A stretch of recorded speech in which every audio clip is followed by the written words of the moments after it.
I was just a boy when they sent me to war, 19 years old, barely more than a child myself. I had never even kissed a girl. I had never held a child in my arms. The farthest I had ever traveled was my father's farm, where I had spent my days helping with the cattle, tending the crops, and dreaming about the future. But when war came knocking, my dreams didn't matter anymore. They put a gun in my hand, a helmet on my head, and they told me I was a soldier now. Back home, I played the violin. My mother used to say I had the hands of a musician, not a fighter. My fingers were made for the soft touch of strings, not the cold steel of a rifle. On quiet evenings, I would sit on our front porch, the scent of honeysuckle in the air, and play as the sun set over the golden fields. My father never said much, but I once caught him standing by the doorway, listening. That was the closest he ever came to telling me he was proud. But war has no place for music. War is a place for screaming, for dying. And yet, somehow, this violin survived. It came with me, tucked safely in my pack, hidden away from the madness. Maybe I carried it to remind myself of home, or maybe I carried it to remind myself that there was still something beautiful left in the world. We were 5 boys, Tommy, Charles, Henry, David, and me. We weren't just soldiers. We were brothers, not by blood, but by something stronger, something only war could create. We did everything together. We fought together. We bled together. We survived together. Until we didn't. The days turned into weeks, the weeks into months. Our bodies hardened. Our eyes grew cold. We learned to live with hunger, with pain, with the ever-present shadow of death. The war was bigger than us, a raging beast that devoured everything in its path. But through it all, we had each other. Then came the winter of 1944, the coldest Europe had seen in 100 years. The Battle of the Bulge had begun. Snow fell in thick sheets, covering the ground in an endless white blanket. Our boots were frozen solid, our hands stiff as corpses. We hadn't eaten in 3 days, and the enemy was everywhere. We were trapped, just 5 boys alone in a forest buried in snow, cut off from reinforcements, no food, no radio. Just 5 boys trying to make it home. Tommy was the first to go. We heard the shot before we saw him fall. One moment, he was laughing, talking about how he wanted to open a bakery when he got back home. The next, he was on the ground, staring up at the sky, his blood melting the snow around him. We didn't even have time to grieve. War doesn't stop for grief. Henry was next. He stepped on a mine. We didn't even hear him scream. 1 second, he was there. The next, there was nothing but blood and smoke in the snow. It happened so fast. It didn't feel real. But the empty space where he once stood was all too real. Then David. Sweet, kind David. He bled out in my arms, a bullet in his stomach. He kept calling for his mama. He was just 19, just a kid, and I couldn't save him. I could do nothing but hold him, whispering, "You're gonna be okay," when I knew damn well he wasn't. That left just Charles and me, my best friend, the only one left. We were barely alive, hiding in the snow, our bodies weak from hunger and cold. And then in that quiet moment, Charles turned to me and said, "Play me something, John, just one last time." I hesitated. My fingers were numb, my hands shaking, but I pulled out the violin and played. I played for Tommy, for Henry, for David. I played the only song I could think of, Amazing Grace. Charles smiled, closed his eyes, and when I finished, he was gone. For 80 years, I have played for them, in my bedroom, in the dark, where no one else could hear, because if I stopped, it meant they were really gone. But tonight, I play for them one last time. And this time, I want the world to hear. This is for you, my brothers, for the boys who never got to grow old, for Tommy, who wanted to bake bread, for Henry, who never made it home, for David, who called for his mama, for Charles, who just wanted one last song. Charles, I'll play you something beautiful now. The winter of 1944 was relentless. The snow fell in thick, suffocating layers, each flake burying us deeper in cold and despair. We had survived so far, but we were running on borrowed time. Supplies were scarce.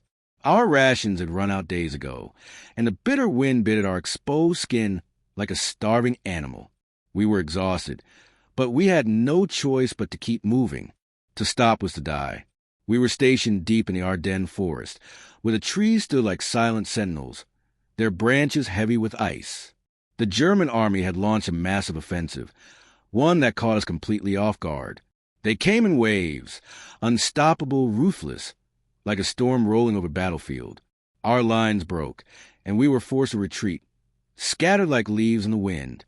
5 of us had made it out of the worst of it: Tommy, Charles, Henry, David, and me. But making it out meant nothing if we didn't find a way to survive. The days passed in a haze of fear and exhaustion. Our fingers were too numb to grip our rifles properly, and the biting wind howled through the trees like a warning. The enemy was close, their voices drifting through the cold, but we couldn't tell where they were. We were trapped in a frozen wasteland with nowhere to go. "We have to find shelter," Charles whispered, his voice barely audible over the wind. "We won't last another night out here." He was right. Our bodies were shutting down. We needed warmth, food, anything to keep us going. Then, as if by some miracle, we stumbled upon a small abandoned farmhouse, barely visible under the thick snow. The door was half broken, hanging by a single hinge, and the windows were shattered, but it was shelter. It was something. Inside, the air was stale and frigid, but at least it kept the wind out. We huddled together for warmth, our breaths misting in the icy air. There was a small fireplace in the corner, long dead and covered in soot. Tommy found an old chair and broke it apart for wood. The moment we lit a fire, it was like we could finally breathe again. For a brief moment, we were safe. We sat in silence, the fire casting flickering shadows on the walls. Nobody spoke. What was there to say? We all knew the truth. We were barely holding on. Tommy was the first to break the silence. "When this is over," he said, staring into the flames, "I'm going to open a bakery, a small one in my hometown. Just a simple place where people can come and smell fresh bread and forget about the world for a little while." I wanted to believe he would. I wanted to believe we all had futures waiting for us outside this war. Henry let out a small chuckle, rubbing his hands together near the fire. "I just want to go home. See my old man again. He probably thinks I'm dead." David didn't say anything. He just stared at the fire, his face unreadable. And Charles was watching me. "John," he said, "play something." I hesitated. My violin was still strapped to my back, but my fingers were so numb I wasn't sure I could even hold it properly. "Please," he added, "just one song." I nodded. Slowly, I pulled the violin from its case. It felt cold against my skin, almost like it didn't belong in a place like this. But as I positioned it under my chin and brought the bow across the strings, something changed. The sound that filled the room was soft, almost fragile, but it was real. It was human. I played a melody from home, a tune my mother used to hum while cooking dinner, one I had heard since I was a child. The notes wove through the air, wrapping around us like a blanket, pushing the war away, if only for a moment. Tommy closed his eyes, smiling. Henry tapped his fingers against his knee in time with the music. Even David looked at peace, just for a little while. But peace doesn't last in war. The sound of gunfire shattered the moment. Bullets ripped through the wooden walls, sending splinters flying. The fire scattered, embers falling onto the floor. We dove for cover, grabbing our rifles, but we were trapped. The Germans had found us. A grenade landed near the fireplace. I barely had time to register it before Charles tackled me to the ground, shielding me with his body. The explosion roared, and the world went white. My ears rang. Smoke filled the room. I heard shouting, "Ours, theirs," but I couldn't tell what was happening. Then came the shot. One shot. Tommy fell first. He had been reaching for his rifle, but he never made it. One moment, he was there, and the next, he was staring at the ceiling, his blood seeping into the wooden floor. Henry was next. He had made it halfway to the door before stepping on something. A landmine. There was no time to scream. No time for anything. 1 second he was there. The next, he was gone. David tried to crawl towards me, his hands pressing against his stomach. He had been hit. Badly. Blood poured from the wound, pooling around him. He looked up at me, eyes wide with fear. "Mama," he whispered. He kept saying it, over and over. "Mama." I grabbed his hands, trying to stop the bleeding, but it was no use. He coughed once, his body trembling. Then he was gone, too. I couldn't move, couldn't breathe. I just knelt there, staring at the bodies of my brothers, my hands covered in their blood. Only Charles and I remained. The gunfire outside had stopped. The Germans must have thought we were dead. We barely were. Charles grabbed my arm. "Pulling me up." "We have to go," he whispered. His voice was raw, filled with something I didn't recognize. Maybe grief, maybe rage, maybe both. I clutched my violin. It was cracked now, though it splintered from the blast. But it was still here, just like us, just barely. The silence after battle is always the loudest.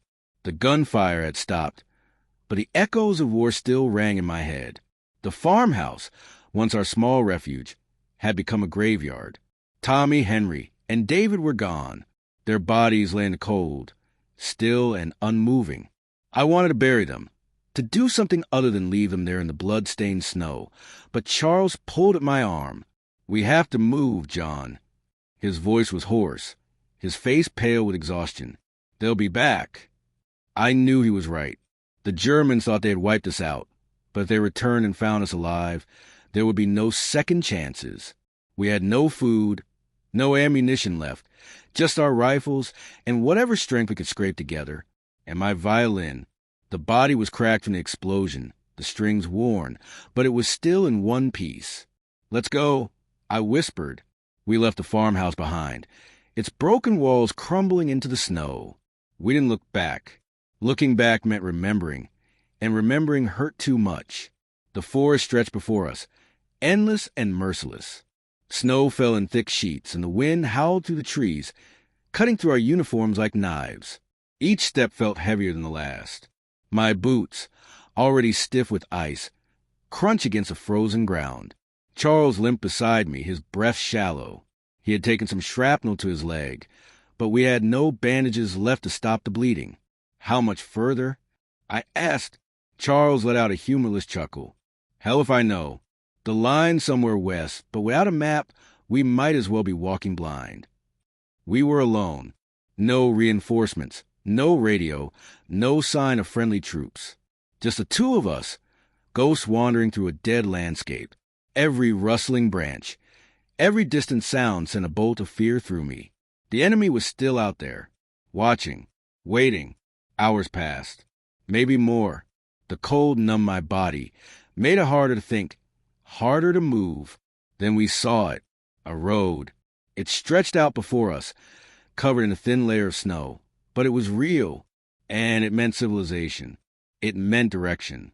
"We follow this," Charles said, determination flickering in his tired eyes. "It has to lead somewhere." So we walked, and walked, and walked. My feet felt like blocks of ice. My fingers were barely functional, wrapped in torn cloth to keep the frostbite away. But we couldn't stop. Stopping meant freezing to death. Then, in the distance, we saw them. Figures. Moving. Charles grabbed my arm and pulled me down into the ditch beside the road. "Enemy," he whispered, his breath clouding in the air. I peered through the frost-covered grass. No, not enemy. Americans. Our own men. Relief flooded through me so hard I thought I might collapse. I wanted to cry, to run to them, but Charles held me back. "Careful," he muttered. "Could be a trap." Paranoia. War did that to you. But I understood. Slowly, cautiously, we stepped onto the road, raising our hands. "Don't shoot." Charles called out. "We're American." Rifles snapped toward us, but after a tense moment, one of the soldiers lowered his gun. "Holy hell," he breathed. "Get these boys a medic." They rushed toward us, their uniforms clean, their faces warm and alive. I didn't even realize I had collapsed until I felt hands grabbing me, lifting me up. Voices blurred together, and I heard someone say, "They must have been out here for days." Days. Had it really been that long? "Where's the rest of your unit?" someone asked. I looked at Charles. He looked at me. They didn't make it, I whispered. No one spoke after that. They got us onto a truck, wrapping us in blankets, pressing water bottles into our hands. I drank greedily, my throat raw. Warmth seeped into my frozen bones, but nothing could thaw the grief inside me. We were safe, but the others weren't. I gripped my violin, holding it tight, as if it were the last piece of them I had left. The road home was long, but at least we were going home. The war ended, but it never truly left me. When Charles and I returned home, we were given medals, firm handshakes, and pats on the back. People called us heroes. They thanked us for our service. But none of it mattered. The ones who deserved the thanks, the real heroes, were buried beneath foreign soil, their names etched into cold stone. I carried them with me. Every night, I heard their voices. Tommy's laugh, Henry's quiet determination, David's soft humming when he thought no one was listening, and Charles, who had made a home of me, but never truly left that frozen battlefield. We parted ways after the war. He went west, tried to rebuild a life, and I went home to my father's farm, trying to remember who I was before the world turned me into a soldier. But I wasn't the same boy anymore. The farm felt smaller, emptier. My mother's porch, where I used to play my violin, felt haunted by the ghosts of my past. My father tried to understand, but what could he say? He hadn't been there. He hadn't seen what I had seen. At night, I played for them. In the darkness, when no one else could hear, I drew my bow across the strings and played Amazing Grace. For Tommy, who never got to open his bakery. For Henry, who never made it home. For David, who called for his mama. For Charles, wherever he was, trying to outrun the past the same way I was. Years passed. The war became history, something written in textbooks and talked about in documentaries. But for me, it was never just history. It was real. It was alive. One by one, the world moved on, but I held on to them. Then, one evening, as I sat on the porch with my violin in my lap, I received a letter. Charles was gone. I read the words over and over, but they didn't make sense. He had survived. We had made out together. And now he was gone? Just like that? He had never really escaped. His body had come home, but his mind had never left the snow-covered battlefield. In the end, the war had claimed him, too. I stared at the letter for a long time before I picked up my violin. And I played. For the last time, I played for Tommy, for Henry, for David, and now for Charles. I played not just for them, but for all the boys who never got to grow old. The ones who never had the chance to fall in love, to have families, to live beyond the battlefield. The notes floated into the night air, soft and full of sorrow. The same melody I had played in that broken farmhouse when Charles had asked me for one last song. And as I played, I closed my eyes and imagined them there, sitting around the fire, smiling, laughing, whole again, together again.